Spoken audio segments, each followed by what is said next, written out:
Bagaimana Pak? Iya Pak.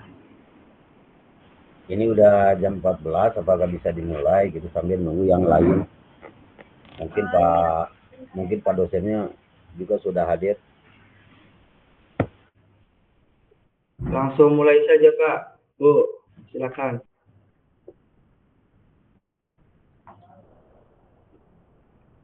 Siapa ini yang kebagian jatah untuk diskusi dan moderatornya siapa? Moderatornya bagian Pak Undi, Pak. Yang pematerinya siapa saja? Sudah hadir belum? Sudah Pak, saya sama Pak Prof. Matul Ulia. Oke, bisa supaya efektif. Langsung saja Pak moderatornya silakan ambil alih.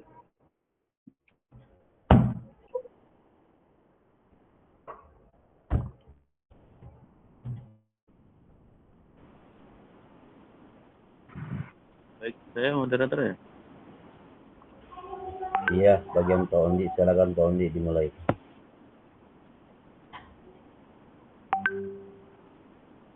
Bisa dimulai. Sudah siap?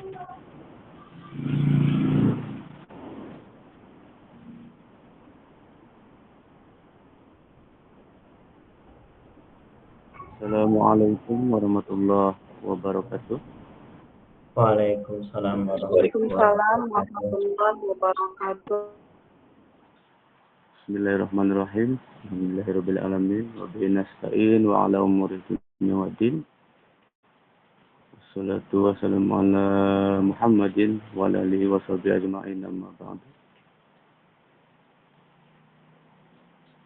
Baik, pertemuan kali ini berarti berdiskusi pelajaran adab tidur ya. Langsung saja untuk mempersingkat waktu, untuk penyampai materinya yaitu Bapak Aib Hanafutur Rahman ya. Terus Bapak Irfan Abdul Karim, Bapak Ridwan Ashari, Mas Ulil Albab, sama Ibu Rahmatul Ulia. Langsung saja ke pembaca materinya. Silahkan, monggo.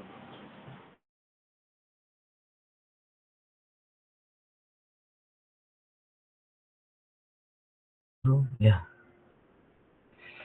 Bismillahirrahmanirrahim. Baik, apakah kedengaran suaranya? Kedengaran Pak, jelas Pak.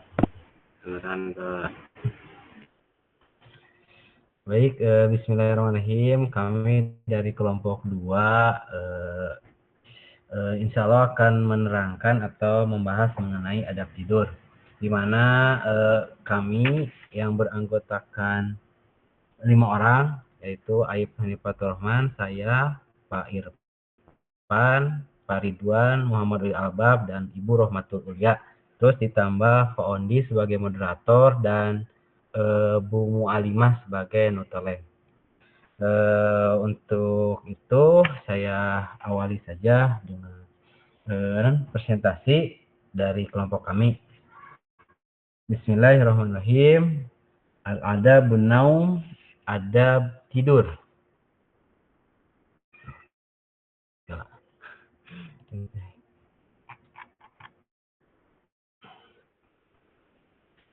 Fa'ida aradta nauma fabsut firasaka mustaqbilal kiblati wa naumu ala yaminika kama yuja'u maitu fil lahdihi.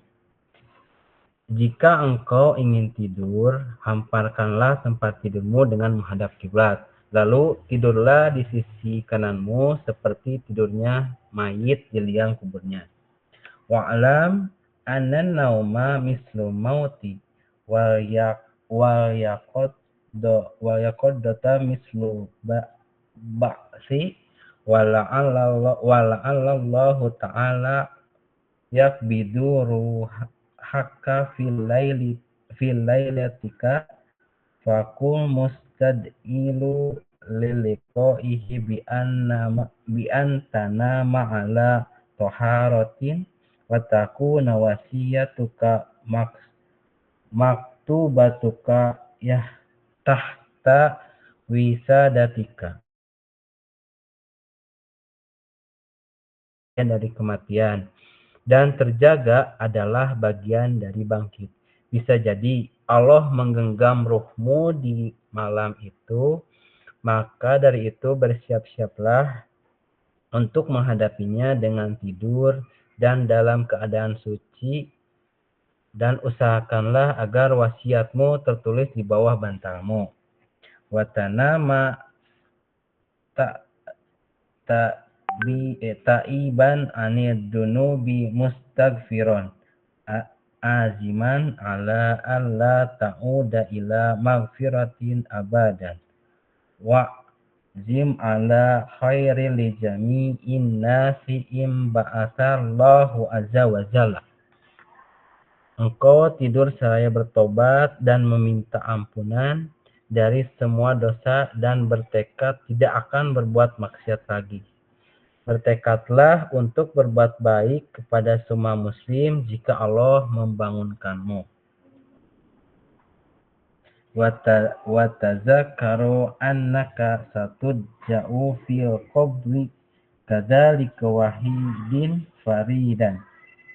Laisa ma'aka illa amaluka wala tuzza illa bisa'ika. Dan ingatlah bahwa engkau akan berbaring di liang kuburmu seperti seorang diri yang hanya ditemani oleh amalmu. Engkau hanya akan dibalas sesuai dengan amal perbuatan itu. Wala tastajlibin nauma takalufin biyam hidihi furusil watiyah fa innan nauma ta'tilul hayati ila idaka kanat yaqadatuka wabalan alaika fanaumuka aslamu lidinka. Dan janganlah sampai engkau menghendaki tidur yang banyak dengan menghampar kasur empuk, karena tidur adalah menghentikan kehidupan, kecuali jika bagimu justru menjadi bencana bagimu, sehingga tidur tersebut lebih membuat agamamu selamat. Wa'lam anna laila wan nahara arba'u wa ishruna sa'ah fala yakunanna naumuka bil laili wan nahar aktsara min 8 sa'atin fayak fila in ishta sinina sanatan an nudaika minha ishrina sanat wa huwa sulus. Dan ketahuilah bahwa malam dan siang seluruhnya berjumlah 24 jam. Jangan sampai tidurmu sepanjang siang dan malam lebih dari 8 jam. Karena jika engkau berumur sekitar 60 tahun, cukup bagimu membuang 20 tahun darinya atau sepertiga dari umur itu. Wa ida ingdan naumi siwaka wa taharraka wa ghfir wa'zim ala qiyamil laili wa ala qiyamil qabla subhi. Dan persiapkanlah siwak atau gosok gigi dan bersucimu saat akan tidur, dan berniatlah untuk bangun malam serta bangun sebelum subuh.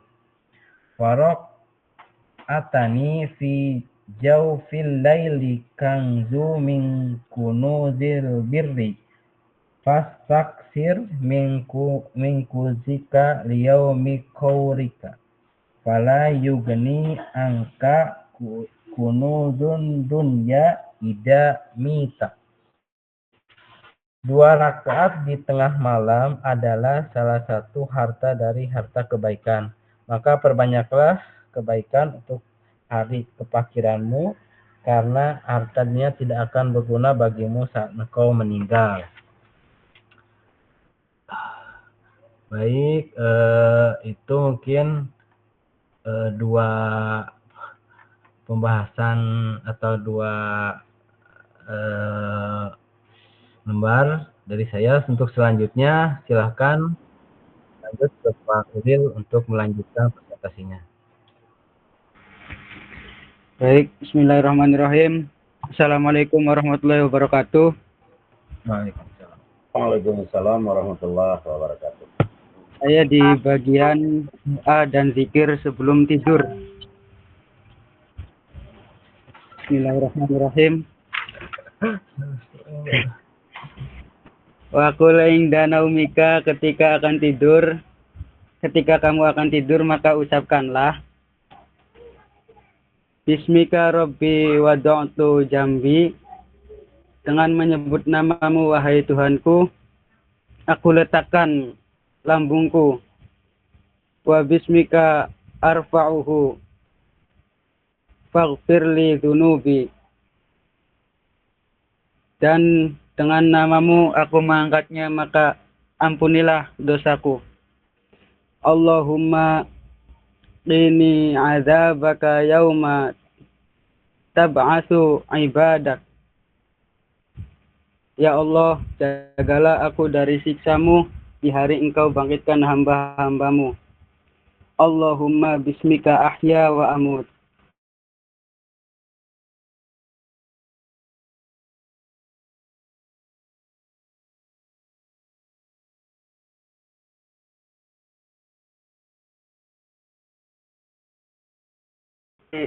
Zi syarrin wa min syarri kulli dabbatin anta akhidun binasiyatiha inna rabbi ala siratim mustaqim. Aku berlindung kepadamu ya Allah dari keburukannya semua pemilik keburukan dan dari keburukannya hewan-hewan melata yang ubun-ubunnya engkau pegang. Sesungguhnya Tuhanku berada di jalan yang lurus. Anta awalun falaisa qoblaka syai'un. Ya Allah, engkau adalah zat yang pertama, maka tidak ada sesuatu sebelummu. Antal akhiru falaisa ba'daka syai'un. Engkau adalah zat yang paling akhir, maka tidak ada sesuatu sesudahmu. Wa antaz zahir walaisa fauqaka syai'un. Dan engkau adalah zat yang maha zahir, maka tidak ada sesuatu di atasmu.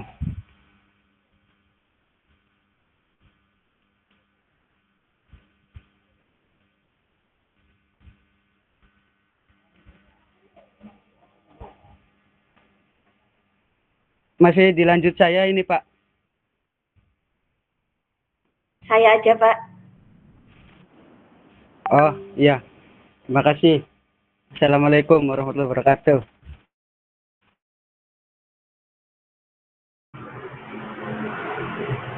Baik, kelanjutan doa tadi adalah wa antal batinu falaisa dunaka syai'un. Iqdi anni daina wa aghnini minal faqri. Engkau adalah zat yang maha batin, maka tidak ada sesuatu di bawahmu. Allahumma anta khalaqta nafsi wa anta tatawaffaha, laka mamatuha wa mahyaha, in amataha faghfir laha wa in ahyaitaha fahfazha bima tahfadzu bihi ibadaka sholihin. Semoga engkau tunaikan hutangku dan perkayalah diriku dari kefakiran. Ya Allah, engkaulah yang menciptakan nyawaku, engkau pula yang mematikannya. Bagimulah hidup dan matinya nyawaku. Jika engkau mematikannya, semoga engkau mengampuniku. Jika engkau menghidupkannya, maka jagalah sebagaimana engkau menjaga hamba-hambamu yang soleh. Allahumma inni as'alukal afwa wal afiyah. Ya Allah, sesungguhnya aku memohon kepada ampunan dan keselamatan dalam agama, dunia, dan akhirat.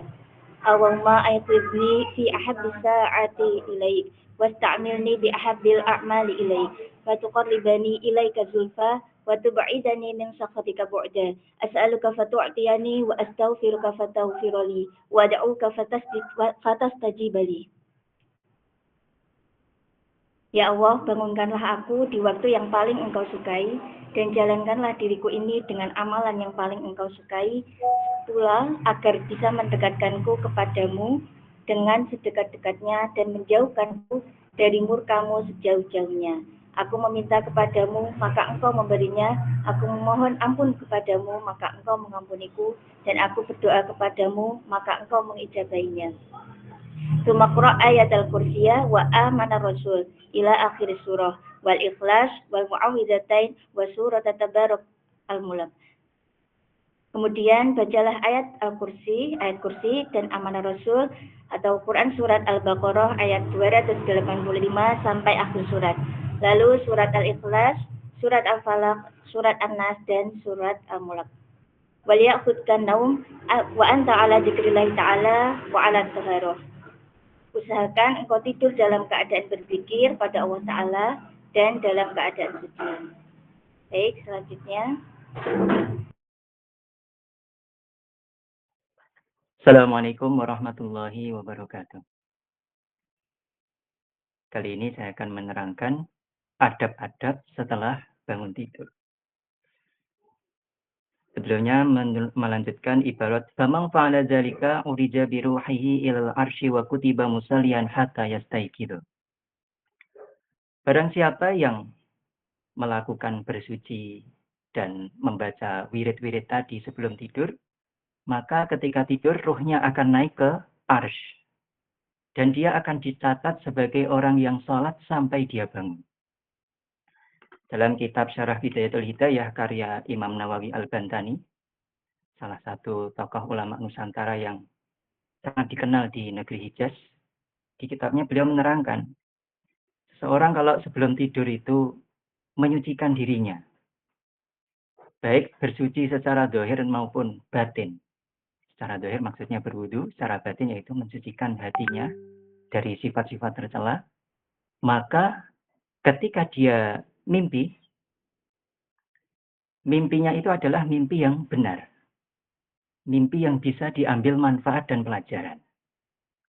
Nah, sedangkan orang yang sebelum tidur itu tidak bersuci dan tidak mewiridkan amalan-amalan tadi, maka mimpinya itu adghasu ahlam. Mimpi yang tidak ada artinya. Nah, demikianlah yang diterangkan oleh Imam Nawawi Al-Bantani. Fa'idas taiqadta farji ila ma qad araftuhu awalan. Setelah kamu bangun, maka pelajari kembali apa yang telah saya terangkan di bab sebelumnya. Nah, Imam Ghazali menerangkan demikian. Maksudnya setelah tidur, bacalah doa-doa yang telah disebutkan dalam bab adab-adab bangun tidur. Yaitu apa? Membaca Alhamdulillahilladzi ahyana ba'da amatana wa ilaihi nusyur. Wa tawim ala hadha tartibi baqiyata umrik. Istiqomahkanlah amalan ini sepanjang umur kamu.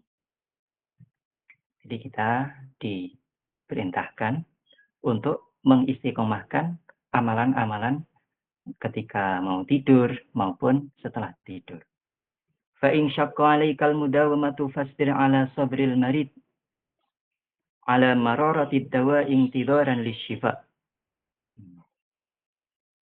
Jika kamu itu keberatan mengistiqomahkan amalan tersebut, maka bersabarlah sebagaimana sabarnya orang yang sakit ketika dia minum pahitnya obat dan menderitanya ketika dia menunggu kesembuhan. Ini pesan dari Imam Ghazali sangat mendalam.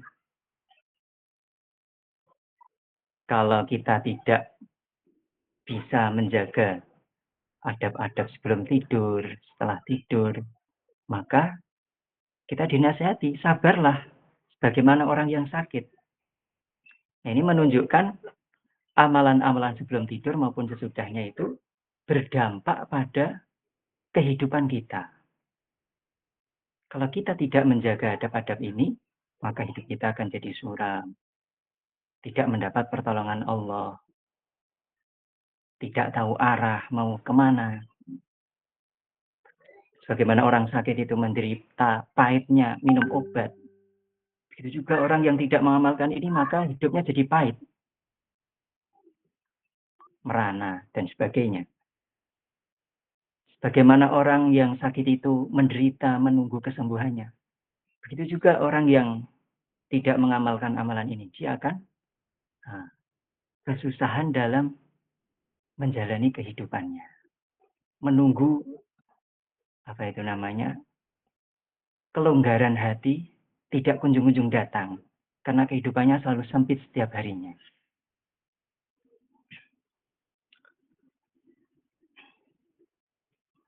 Fatafakkar fi kisari umrik wa in ishta mi'ata sanah fadzalika bil idhafati ila muqamik fi daril akhirati wa hiya abadul abadi qalilun. Maka renungkanlah umurmu yang pendek itu. Seandainya kamu itu hidup di dunia 100 tahun. Jika dibandingkan dengan akhirat yang kekal abadi. Tentu umur 100 tahun tadi tidak ada bandingan, tidak ada artinya. Tidak bisa dibandingkan dengan masa hidup yang kekal abadi. Diriwayatkan sehari di akhirat itu sebanding dengan 1000 tahun di dunia. Nah ini kalau misalkan kita itu hidup 100 tahun dibandingkan dengan kehidupan yang selama-lamanya di akhirat, nggak ada bandingannya. Sangat-sangat sebentar sekali. Wa ta'ammal annaka kaifa tatahammalul masyaqqah wa dhulla fi talabi dunya syahran aw sanatan raja'an tastariha biha 20 sanah masalan. Fa kaifa la tatahammalu dzalik ayyaman qalail raja'al istirahati abadal abadi. Sekarang perhatikan. Jika kamu bisa sabar menahan diri, menahan penderitaan, menahan kehinaan dalam mencari dunia, demi bisa bertahan hidup, demi bisa istirahat untuk masa berikutnya misalkan 20 tahun. Itu kamu kuat. Lalu kenapa kamu tidak bisa bersabar hanya beberapa hari saja untuk amal agama demi keselamatan kamu nanti di akhirat yang kekal abadi? Kalau kita memiliki pemikiran seperti ini, untuk cari dunia saja bisa meluangkan waktu, sanggup, siap, susah payah. Tapi giliran untuk akhirat nggak mau meluangkan waktu, malas-malesan menunda-nunda. Padahal itu demi keselamatan untuk akhirat yang kekal abadi. Tentu ini adalah pola pikir yang keliru. Jika orang itu memakai logikanya dengan benar, tentu dia akan memprioritaskan keselamatan dia untuk kehidupan yang kekal abadi yang selama-lamanya. Wala tatawwil amalaka fayasqula 'alaika 'amaluk. Jangan sampai kamu panjang angan-angan. Karena kalau kamu panjang angan-angan, nanti kamu akan berat untuk beramal. Kapan seseorang itu dianggap panjang angan-angan? Cukuplah seseorang itu dianggap panjang angan-angan kalau dia merasa hidup di dunianya masih lama. Oh, saya masih hidup mungkin 20 tahun lagi. Umur 50 mungkin saya masih hidup.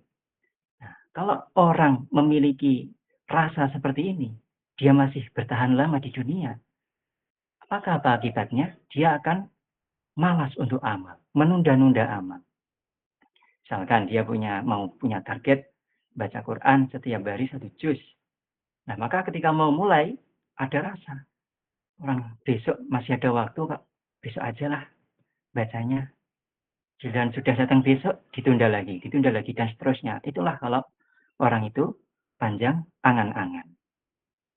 Wa qadir qurbal mauti wa qul fi nafsika inni atahammalul masyaqqatal yawma fala'alli amutu laylah wa asbiru laylata fala'alli amutu ghadan.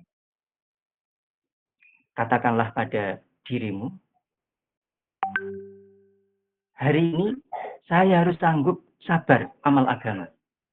Siang ini saya harus sanggup sabar amal agama. Barangkali nanti malam saya mati. Kalau ternyata nanti malam saya mati, saya beruntung karena sudah sempat beramal agama. Itu bisa jadi bekal nanti saya di akhirat. Saya malam ini harus bersabar amal agama. Barangkali besok pagi saya mati. Nah, kalau ternyata besok pagi beneran mati, ya saya nggak rugi. Karena amalan saya tadi malam bermanfaat untuk akhirat saya. Fa innal mauta la yajumu fi waqtin mahsusin wa sinin mahsusin wa halin mahsus wala budda min hujumihim. Kenapa toh kita harus punya sikap menyadari bahwa kematian itu dekat dengan kita. Tidak lama lagi kita mati. Kenapa? Karena kematian itu datangnya tidak pandang bulu. Tidak pandang waktu. Orang sehat bisa mati. Orang sakit bisa mati. Orang sedang makan bisa mati. Orang sedang tidur bisa mati. Orang yang lagi nggak ngapa-ngapain rebahan di kasur juga bisa mati. Wasinin maksus dan kematian tidak pandang usia. Remaja bisa mati. Bapak-bapak bisa mati. Orang tua apalagi. Bahkan janin yang masih ada di kandungan baru 4 bulan ditiupkan ruh. Besoknya mati juga bisa.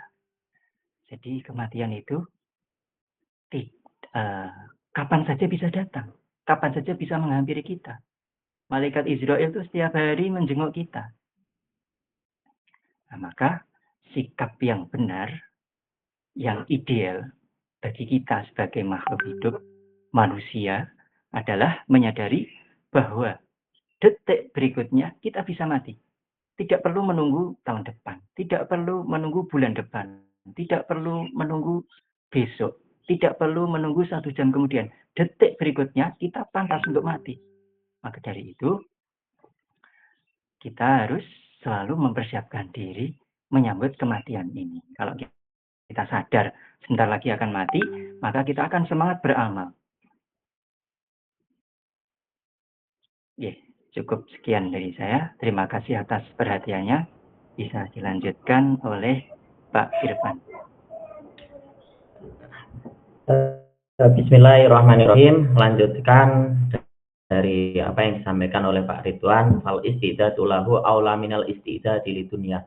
Oleh karena itu mempersiapkan diri untuk kematian itu lebih utama daripada kita mempersiapkan untuk kehidupan dunia. Wa anta ta'lamu, dan engkau sendiri tahu, anta la tabqa fiha illa muddatan yasiratan. Engkau itu di dunia enggak akan kekal kecuali hanya satu waktu sedikit. Ya usia paling mentok ya enggak nyampe lah 100 tahun atau berapa. Fala alahu lam yamqa min ajalika illa nafsun aw sa'atun aw yaumun wahidatun. Bisa saja dari ajalmu itu atau dari batas usiamu itu hanya tinggal satu nafas. Bisa saja aw sa'atun atau tinggal 1 jam, aw yaumun wahidatun atau tinggal 1 hari saja. Oleh karena itu, faqadir hadza fi qalbika kulla yaumin. Tanamkan ini semua dalam hatimu setiap hari. Oleh tadi masalah mati pasti akan datang. Kemudian kita harus mempersiapkan diri untuk kematian. Itu kita harus menanamkan setiap hari seperti itu. Selain itu, wakallif nafsaka as-sabra ala ta'atillahi ta'ala yauman fa yauman. Kemudian paksalah dirimu, hatimu untuk bersabar menjalankan taat kepada Allah Subhanahu wa taala setiap hari, untuk hari ini, besok dan lain sebagainya.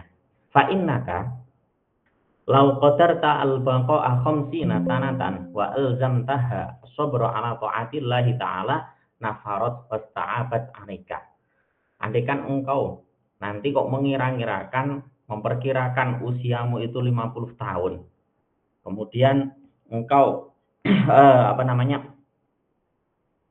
engkau bersabar untuk melaksanakan ketaatan kepada Allah, dikira-kirakan umurnya masih 50 tahun kayak gitu, maka apa yang muncul? Nafarat wasta'abat 'alaika. Engkau akan sulit untuk bisa bersabar dalam mentaati Allah Ta'ala. Fa idza fa'alta dzalika, Manakala engkau bisa bersabar selalu setiap hari, farihta indal mauti, maka engkau akan bahagia ketika mati, farohan dengan kebahagiaan la akhiralahu yang tiada batasnya.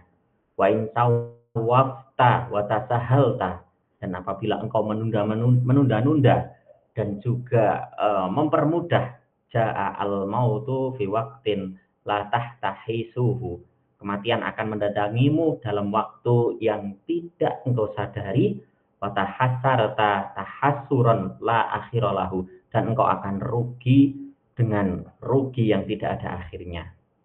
Wa indas sibahi yahmadul qaumus sura, ketika pagi sekelompok makhluk mulia bertahmid.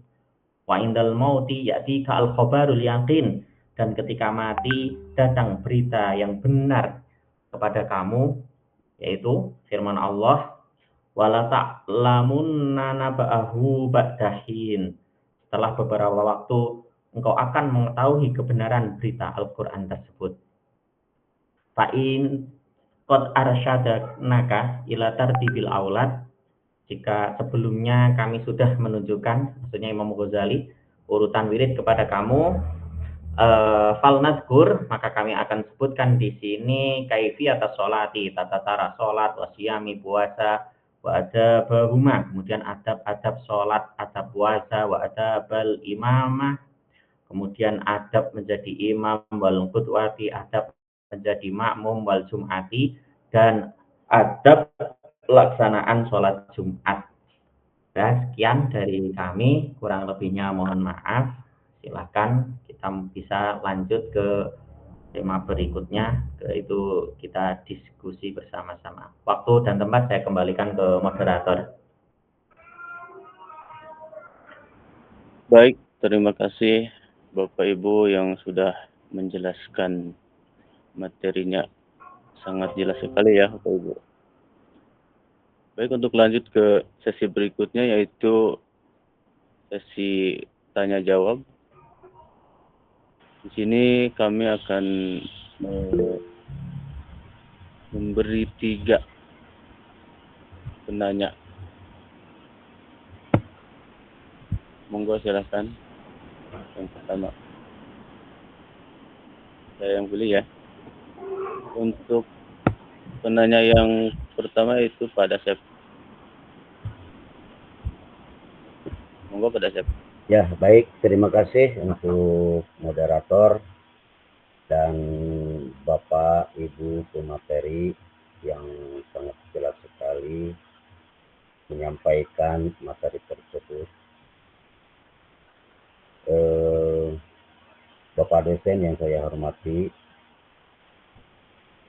maaf Bapak Ibu, saya ingin bertanya tadi tentang sebelum tidur itu harus membaca ya, baca zikir, doa-doa dan lain sebagainya. Mungkin bisa menjelaskan apa saja yang sebaiknya dibaca sebelum tidur menurut ajaran Rasulullah Shallallahu Alaihi Wasallam, dan jelaskan manfaatnya dari bacaan-bacaan tersebut. Sudah jelas pertanyaannya? Baik. Apakah bisa 2 atau 1 atau hanya 1, Pak? Mungkin 1 aja. 1 aja dulu, boleh, silakan. Terima kasih.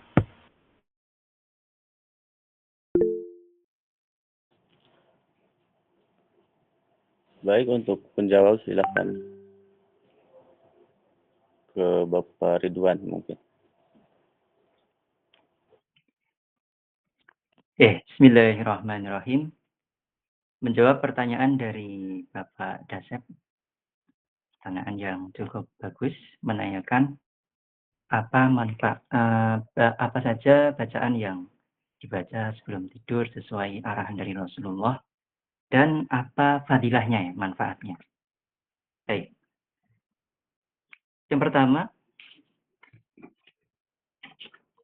yaitu dengan membaca ayat kursi. Diriwayatkan oleh Imam Baihaqi bahwasanya orang yang membaca ayat kursi sebelum tidur, maka Allah akan memberikan keamanan untuk dirinya, tetangganya, bahkan tata tangga sekelilingnya. Jadi dia membaca ayat kursi manfaatnya bukan hanya untuk dirinya sendiri, tapi juga untuk tetangga-tetangganya. Mendapatkan keamanan dari Allah Subhanahu wa Ta'ala. Baik, yang kedua, membaca surat Al-Ikhlas, yaitu Qul Huwallahu Ahad. Yang berikutnya membaca surat Al-Falaq dan surat An-Nas.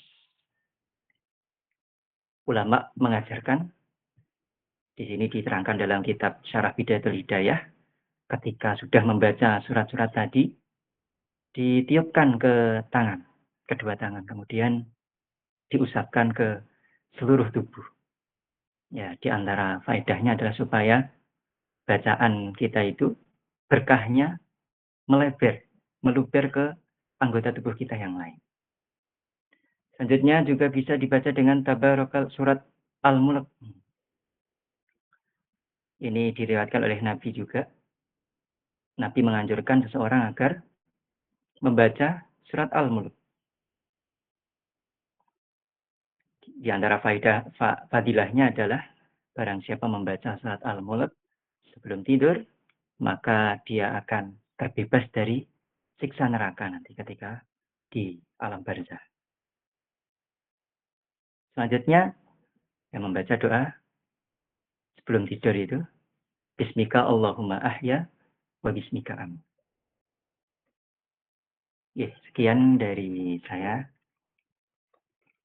Mungkin dari Pak Dasep ada yang belum jelas, bisa ditanyakan. Sedikit menambah mungkin ya Pak, dari apa yang disampaikan oleh Pak Ridwan. Pokoknya apa yang disampaikan doa-doanya itu bisa bisa dilihat, dibaca di slide tadi yang yang sudah kami jelaskan oleh kelompok kami, dan itu semua itu juga berdasar dari hadis, berdasar dari apa yang diajarkan oleh Rasulullah SAW. Mungkin kalau Pak Dasep punya kitab penjelasan dari kitab ini, kitab Bidayatul Hidayah, bagaimana tadi yang sebagian dibaca oleh Pak Ridwan, itu di situ ada jelas itu hadis riwayat siapa. Bahkan juga Syekh Nawawi Al-Bantani ini juga menukil, pokoknya hadis ini sama dengan apa yang dicantumkan oleh Imam Nawawi dalam kitab Azkar, kitab yang isinya doa-doa yang diajarkan oleh Rasulullah SAW.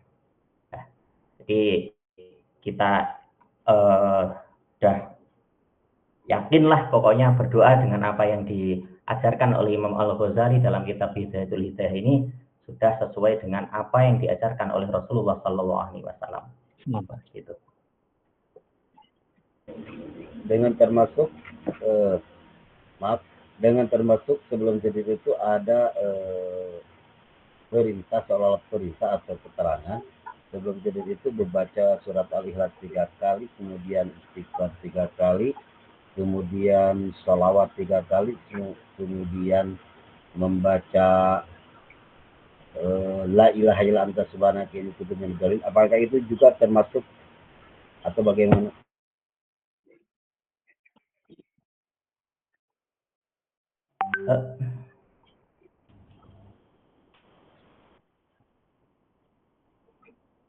Mana Pak Dasep? Kurang jelas tadi? Atau Pak moderator bisa menyimpulkan? Ya, sebelum tidur itu kan selain dari baca ayat kursi, surat lain-lain seperti surat Al-Mulk, ada seperti ya keterangan lah, katakan keterangan sebelum tidur itu harus membaca surat Al-Ikhlas 3 kali, kemudian sholawat kepada Nabi 3 kali, kemudian istighfar 3 kali, kemudian membaca la ilaha illa anta subhanaka inni kuntu minadz dzalimin.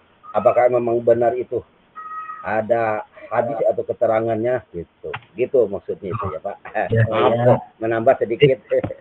Baik Pak Dasep, saya menambah ya tentang hadis yang barusan, tentang keterangan yang barusan. Barusan ada keterangannya di dalam hadis Bukhari atau Fathul Bari ya, yang menerangkan gini, dengan cara tentang bacaan surat Al-Ikhlas, Al-Falaq, dan Anas, terus ditambah ayat kursi. Gitu. Yang hadisnya teh siapa yang membaca doa ini selagi tidur maka mestinya sedang dalam keadaan fitrah. Lalu membaca surat Al-Ikhlas, Al-Falaq, dan Anas dengan cara menghadapkan mulut ke kedua telapak tangan. Setelah selesai diusapkan ke kepala, wajah, dan seluruh badan kita yang terjangkau, dilakukan sebanyak 3 kali. Hadis riwayat Bukhari. Nah, itu mungkin salah satu yang dimaksud pada Syekh. Mungkin ada yang menambahkan, silahkan. Ya, udah jelas itu, udah jelas. Terima kasih. Ya, lanjut. Ini hadis tadi yang disuruh baca istighfar, la ilaha illa anta subhanaka inni kuntu minadz dzalimin. Bisa saya bacakan hadisnya. Kama rawa at-Tirmidzi an Abi Sa'id Al-Khudri anin Nabi sallallahu alaihi wasallam man qala hina ya'wi ila firashihi astaghfirullah alladzi la ilaha illa huwal hayyul qayyum wa atubu ilaihi salasa marat ghafarallahu ta'ala lahu dzunubahu. Oke, sudah jelas ya. Mungkin Pak Ridwan silakan kalau mau nambahi. Ya, dalam riwayat yang lain juga dianjurkan ini membaca zikir Fatimah itu. Subhanallah 33 kali, Alhamdulillah, Allahu Akbar 33 kali masing-masing. Diakhiri dengan la haula wala quwata illa billah. Nggih. Niku tambahan. Subhanallah, subhanallah. Sangat-sangat dalam sekali ya adab tidur Bapak Ibu. Ya, terima kasih. Sudah jelas, Pak. Terima kasih sekali. Oke, baik. Untuk penanya yang nomor 2, monggo silahkan Pak Khairot. Ya, terima kasih Pak. Izin bertanya terkait dengan adab tidur, apakah ada adab khusus terkait pakaian ketika tidur dalam agama Islam? Karena yang tadi dibahas kayaknya belum ada tentang pakaian. Apakah ada pakaian tertentu atau bebas atau bagaimana? Terima kasih, itu saja Pak. Subhanallah. Ya, monggo silahkan dijawab Bapak Ibu.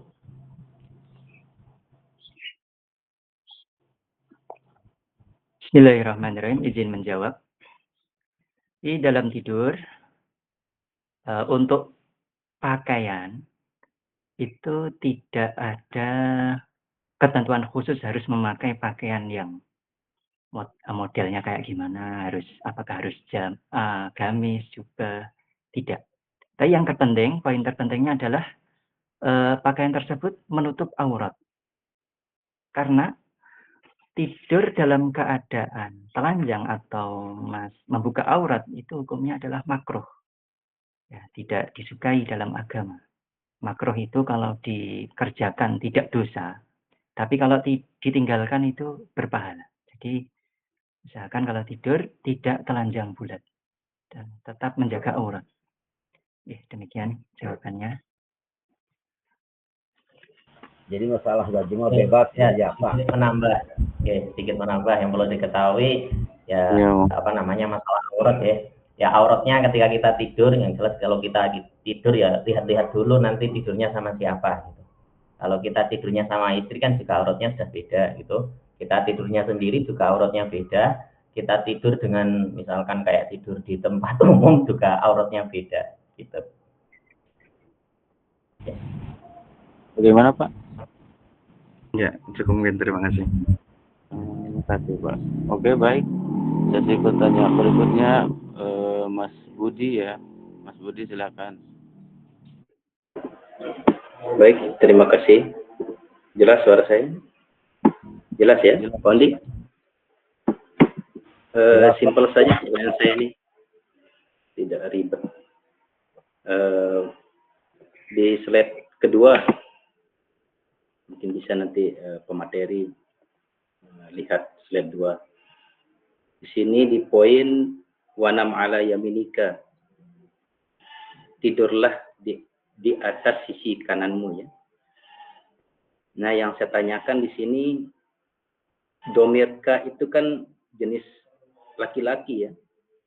Apakah perintah untuk tidur di sisi kanan ini berlaku hanya untuk rijal fakot atau kedua-duanya, baik itu laki-laki maupun perempuan? Kalau seandainya dia hanya laki-laki saja, beri kami alasannya. Tapi kalau seandainya khusus ditunjukkan untuk semuanya, semua gender, mungkin beri alasan juga. Itu saja. Terima kasih banyak. Cukup jelas ya, Pondi? Baik, Pak. Terima kasih. Apakah sudah bisa dijawab? Oke, bismillah, izin menjawab. Ya, enggak. Dalam kaidah bahasa Arab, penggunaan domir kalau untuk universal alias mencakup jenis kelamin laki-laki atau perempuan, itu menggunakan domir yang muzakkar. Jadi domir ka di sini tidak terkhusus untuk laki-laki saja, tetapi berlaku juga untuk perempuan. Demikian jawabannya, Bapak Budi. Baik. Gimana Pak Budi? Silakan boleh ditambahkan, Bapak. Oke, baik. Monggo, siapa yang mau menambahkan?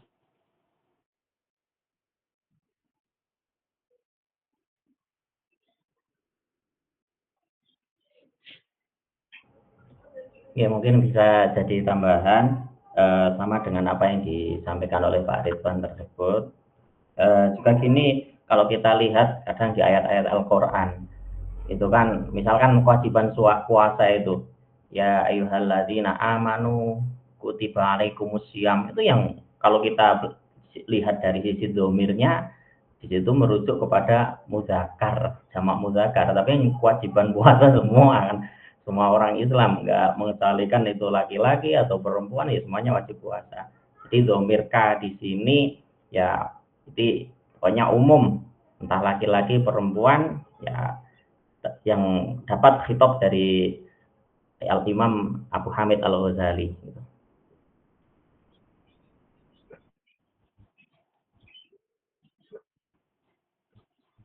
Baik, bagaimana Pak Budi? Ya, cukup. Terima kasih banyak. Ya, itu saja sih keraguan ini. Ya, baik. Untuk sesi berikutnya masih ada waktu, kita kasih 2 penanya lagi. Monggo, yang mau bertanya siapa?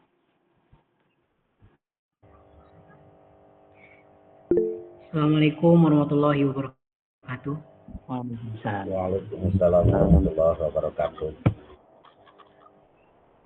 Mohon izin bertanya pada pemateri terkait tentang adab naum atau adab tidur. Oh, mohon maaf, konfirmasi dulu. Ini suara saya kedengaran kah? Sangat jelas sekali, Pak. Jelas, Ustaz. Insyaallah. Seperti yang kita tahu bahwa an-naumu anwa'u minal ibadah. Jadi kalau kita tahu bahwa tidur itu memang sebagian dari bentuk ibadah ya. Karena ibadah itu adalah ismun jami'un likulli ma yuhibbullahu wa yardahu min aqwali wal amali zahiratan wa batinatan. Kalau seandainya katakanlah tidur itu merupakan bagian dari ibadah, bagian dari adab agama ya, adab dalam spiritual, gimana kita bisa menjelaskan fenomena yang terjadi terkait tentang orang-orang yang mengidap insomnia ataupun yang disebut dengan RSL, restless, intinya adalah seperti gangguan tidur seperti ada sleep apnea, ada parasomnia, hipersomnia dan lain sebagainya. Nah, dalam Islam ataupun dalam konteks agama itu bagaimana kondisi tersebut dipandang? Itu yang pertama. Kemudian yang kedua,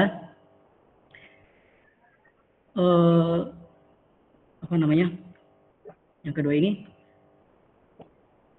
kalau seandainya di dalam kitab Bidayatul Hidayah ini yang disampaikan oleh Abu Hamid Al-Ghazali, itu kan menjelaskan bagaimana panduan tidur kan ya, panduan tidur. Kalau seandainya di dalam kitab tersebut ataupun kalau kita kaji secara kontemporer ya, kalau bagaimana terkait tentang tadi ya, terutama tadi terkait tentang gangguan tidur, dan juga penyakit-penyakit yang memang terkait tentang menghambat ibadah tidur gitu ya. Yang kedua ini, kalau seandainya bagaimana pandangan dalam Imam Ghazali bahwa kalau orang yang memang kebanyakan tidur gitu ya, kalau tadi kan ada tidur, tapi kalau kebanyakan tidur, nah itu bagaimana dipandangnya? Kan kita tahu bahwa tidur itu kan ada adabnya. Nah, kalau memang tidur itu merupakan bagian ibadah, kemudian kalau dia memiliki kebiasaan tidur berjam-jam atau tidur yang tidak terkontrol, itu kan tentu dapat menyebabkan dhaful ibadah. Jadi bikin malas. Nah, itu bagaimana itu terkait prinsip-prinsip tersebut kalau dikorelasikan dengan yang diajarkan oleh Abu Hamid Al-Ghazali. Demikian.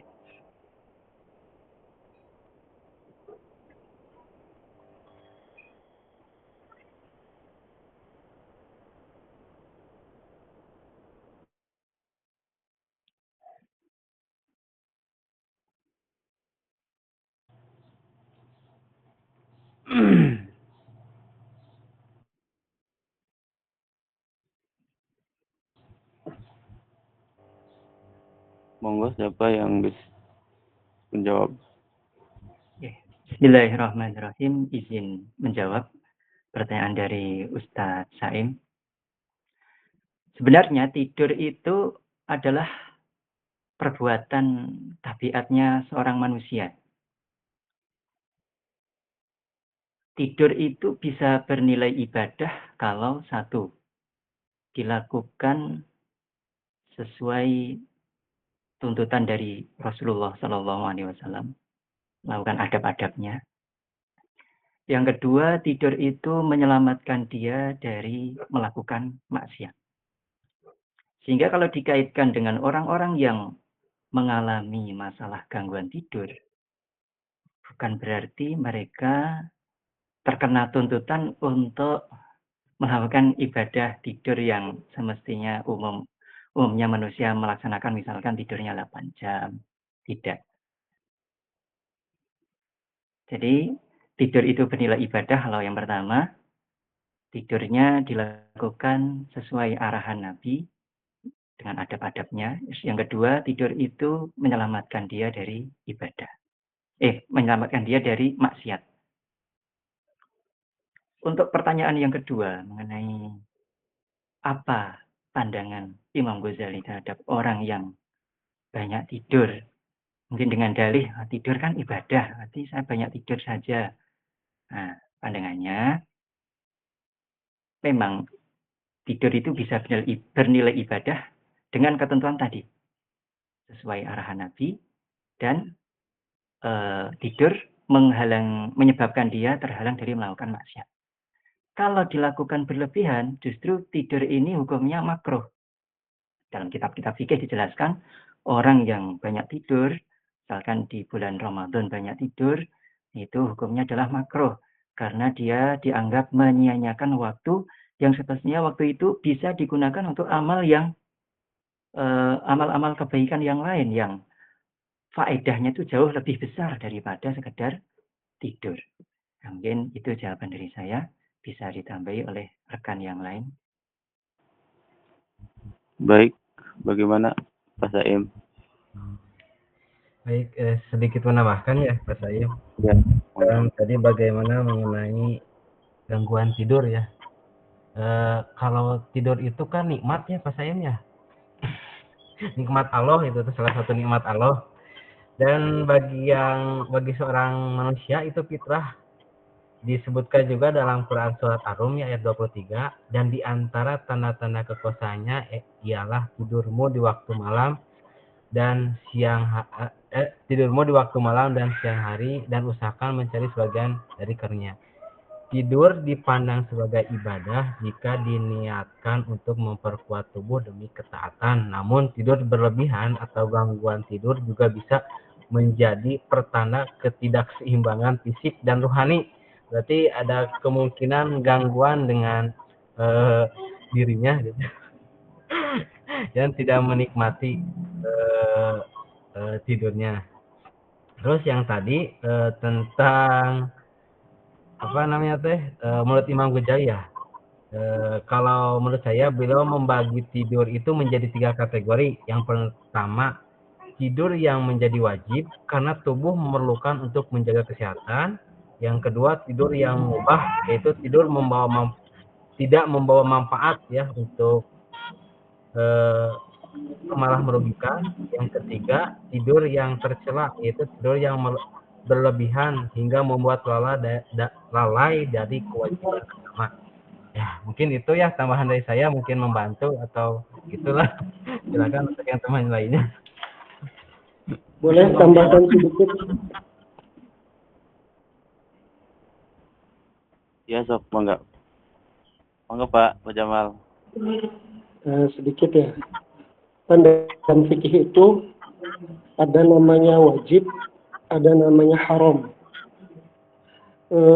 Kalau haram itu kan istilahnya jika ditinggalkan mendapatkan pahala, jika dikerjakan maka dia mendapatkan dosa. Itu haram.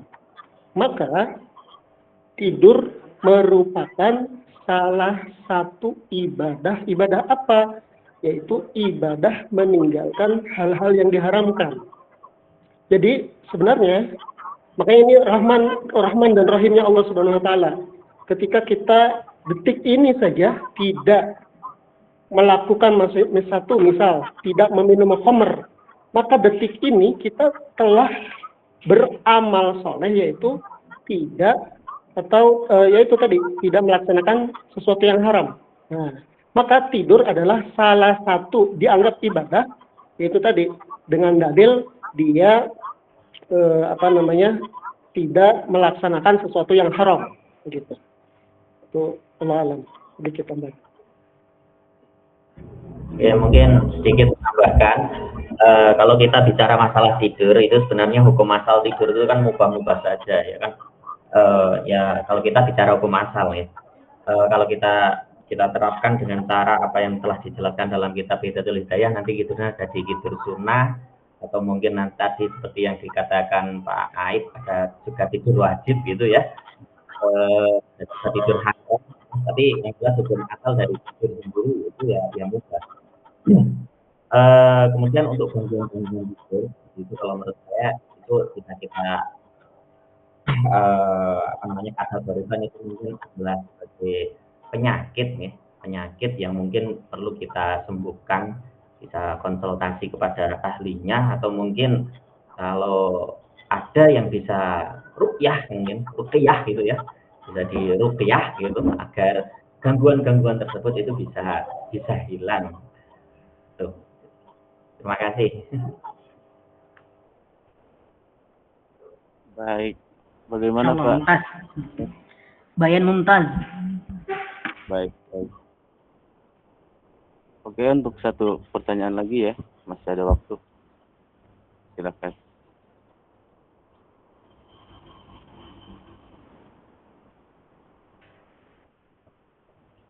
Bismillahirrahmanirrahim. Assalamualaikum warahmatullahi wabarakatuh. Waalaikumsalam warahmatullahi wabarakatuh. Tadi dijelaskan bahwa kita sebelum tidur agar menaruh wasiat di bawah bantal. Kira-kira wasiat apa yang baik untuk kita? Itu aja pertanyaan saya. Assalamualaikum warahmatullahi wabarakatuh. Baik, terima kasih sekali. Monggo yang bisa jawab. Izin menjawab tuh Pak Ali Khofi. Ya mungkin bisa contohnya kaitannya yang masih ada hakul adami gitu misalkan. Contoh mungkin yang belum bayar kas kelas tulis gitu. Atau masih punya hutang sama orang lain, atau dia pernah berjanji kepada orang lain yang belum sempat dia tepati, atau mungkin wasiat khusus gitu misalkan ini nanti kalau saya meninggal anak saya nikahkan dengan itu gitu, misalkan seperti itu. Silakan mungkin yang lain kalau yang mau menambah. Bismillahirrahmanirrahim. Izin menambahkan. Ini ada sebuah riwayat Barang siapa yang tidur tidak meninggalkan wasiat yang berhubungan dengan hak Adam yang harus dia tunaikan, tapi dia belum sempat menunaikan, akhirnya tidurnya kebablasan, meninggal.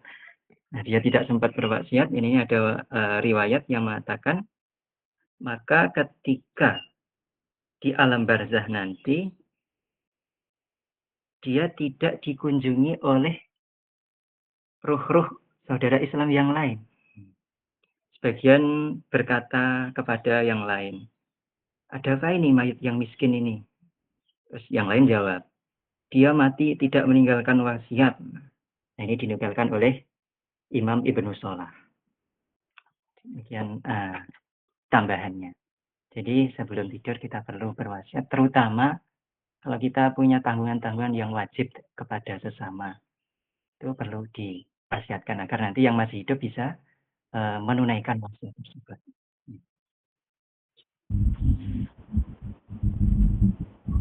Baik, bagaimana Pak Ali?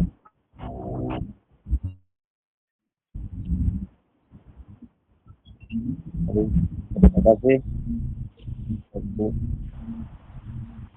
Ini yang sangat panas sekali ya, khusus hari ini masalah adab kubur ya. Sudah jam 3 ya? Apa masih ada mau bertanya? Apa kita baik Bu Mualimah? Assalamualaikum warahmatullahi wabarakatuh. Waalaikumsalam warahmatullahi wabarakatuh. Tadi disebutkan kalau yang tidur itu menghadapi banyak kiri kanan juga kan ya. Yang pertanyaan saya, bagaimana dengan tidurnya orang hamil, ibu hamil, yang biasa dianjurkan untuk selalu miring kiri sama dokter, begitu Pak. Terima kasih. Baik. Monggo Pak Irfan.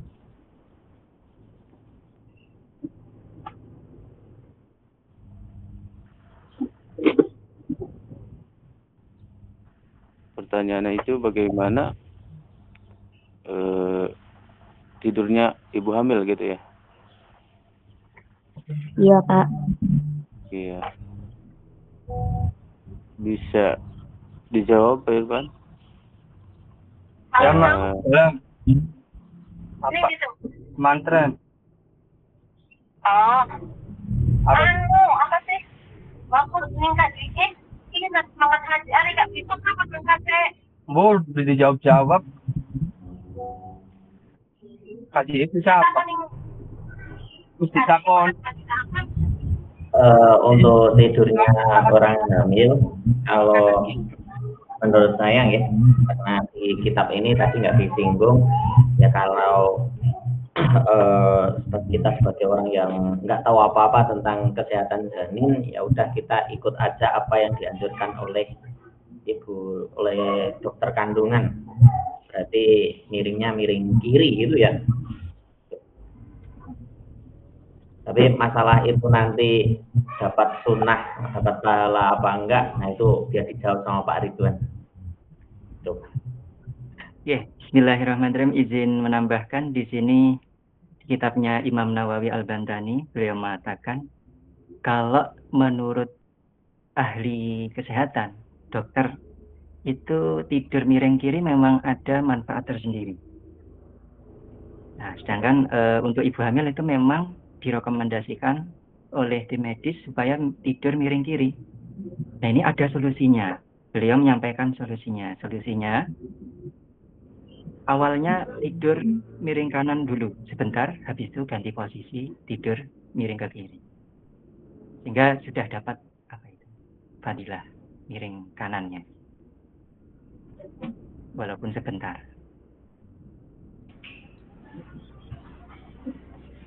Mungkin menambahkan ya, untuk menurut saya Bu, kalau yang lagi hamil kan itu lagi keadaan susah ya, mungkin Allah juga memberikan rukhsah lah kepada mereka yang sedang hamil, dan rukhsah itu dicintai oleh Allah Bu. Jadi gak apa-apa sebenarnya gitu. Seperti itu Mas. lagi nih kampus hari besok walimah sudah beli kapan walimah sih? Baik, bagaimana Bu Mualimah? Apa sudah? Baik Pak, sangat memuaskan. Terima kasih jawabannya. Itu mungkin karena waktu sudah mulai menipis ya, kita akhiri sesi tanya jawab. Kita lanjut ke izin Pak Undi sebentar. Kasih mungkin Pak dosen mau menambah. Sebelum mengakhiri diskusi, ada kalanya kami serahkan ke Bapak dosen. Ya, sudah bagus Bapak Ibu.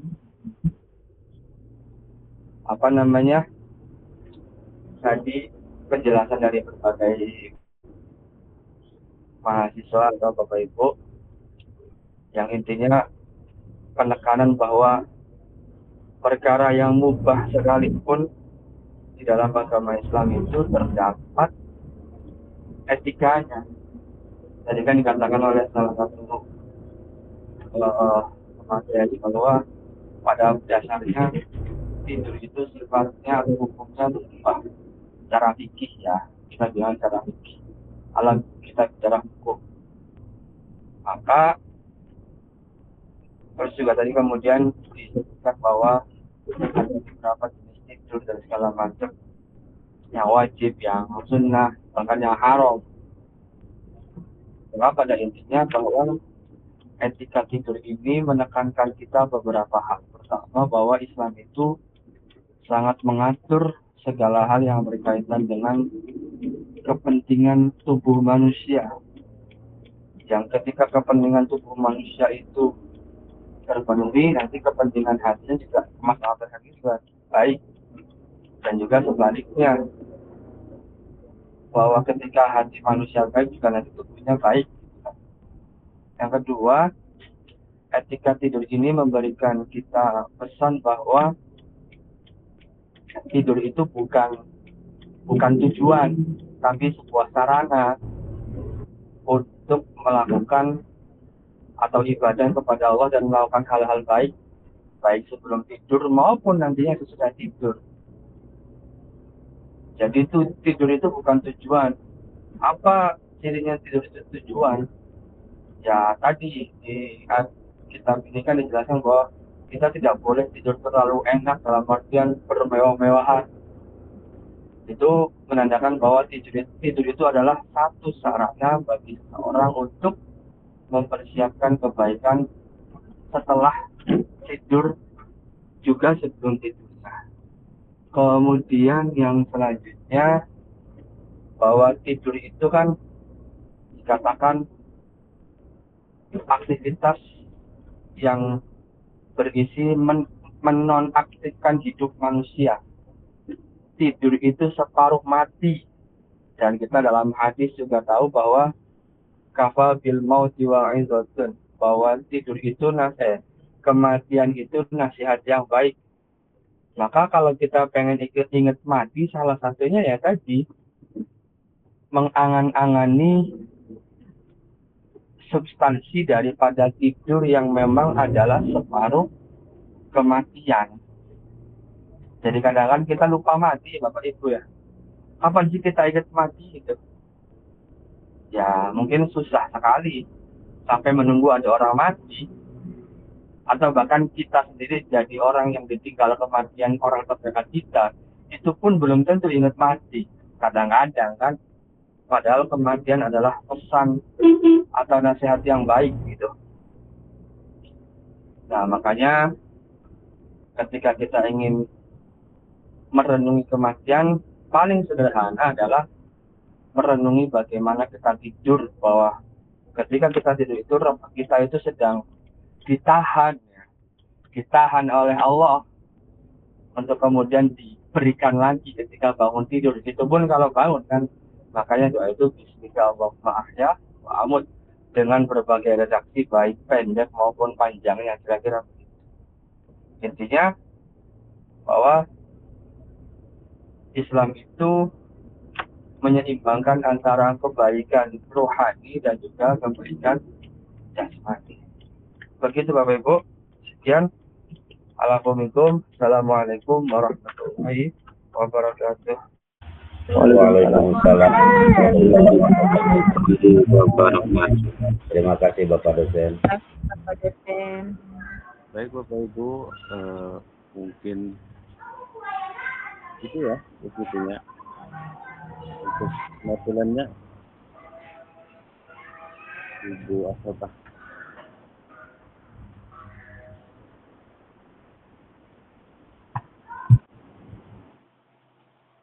Pada saat notulennya siapa tadi? Notulennya Bu Mualimah. Bu Mualimah. Ya Pak, nanti saya share hasil dari notulen hari ini di grup. Baik. Karena notulennya kita lanjutkan mungkin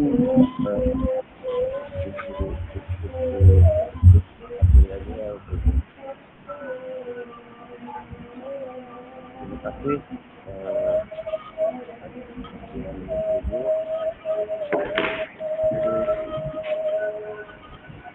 Assalamualaikum warahmatullahi wabarakatuh. Waalaikumsalam warahmatullahi wabarakatuh. Pak Teten, pulang. Mancing. Ayo. Pak Teten baru datang, udah pulang lagi.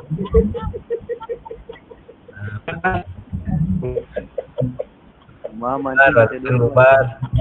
Pak Teten baru datang, udah pulang lagi. Ya, kumang Pak Bos. Pak Teten baru datang. Masuk tadi nonton, cuma sinyalnya itu. Hujan aduh. Saya juga hujan petir saya juga tuh. Keluar masuk wae Pak Bos, salah hujan agung ka dia, sinyalnya terganggu. Oh, Pak Teten karena ya LDR. Ustaz. Izin Pak Bos gimana? Ibu karena LDR. LDR. Ustaz.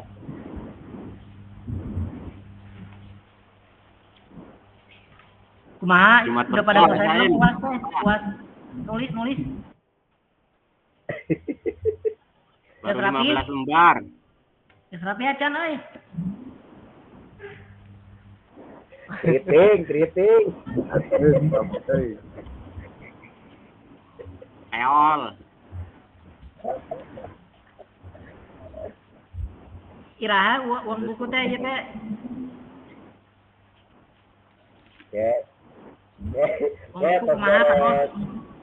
Beres total akreditas kampus. Karunya Pak Ipait ya motor HP iPhone. Nunggu UB, lagi BU buat beli HP.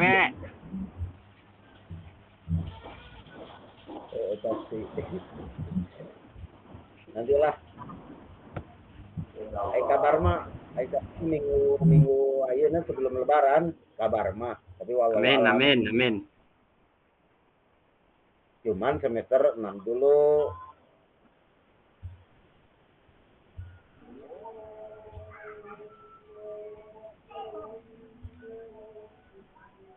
Itu Pak Saim di grup yang bikin artikel itu kan B2 udah dimasukkan, katanya pilih judul, tanyain sama Bu dosen, terus diajukan dulu judulnya.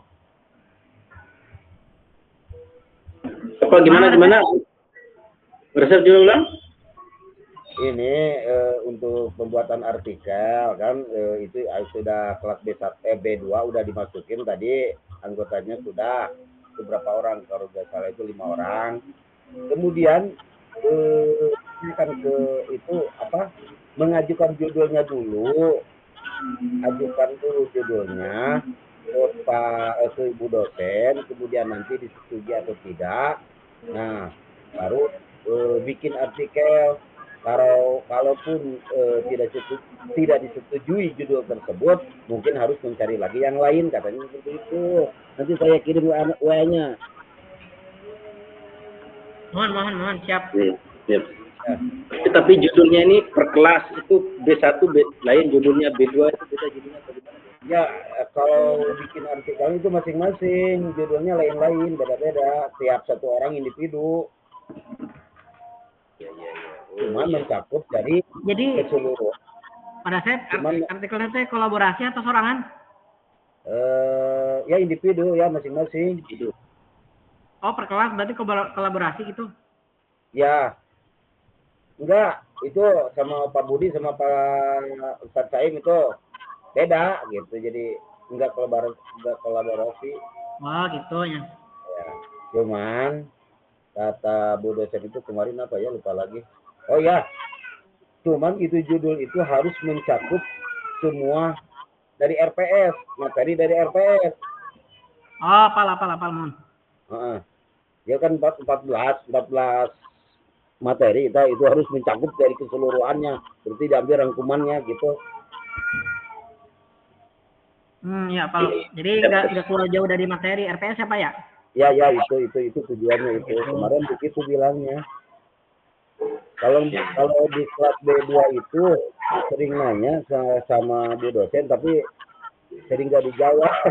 Katanya makanya sering nanya saya. Gimana ini saya bingung. Tanya aja sama Bu dosen, saya bilang gitu. Ya, yang Bu dosen kalau ditanya sama B2 itu sering nggak balas gitu. Ah, itu mah mungkin nggak tahu juga. Iya. Berarti ini yang B2 itu belum di ACC judul semua ya? Atau belum mengajukan dia? Udah mengajukan, B2 itu udah mengajukan katanya, cuman ditolak doang terus. Udah sampai 4 kali ditolak terus katanya. Ya mungkin belum ada himbauan di dosen ya harus mencakup dari materi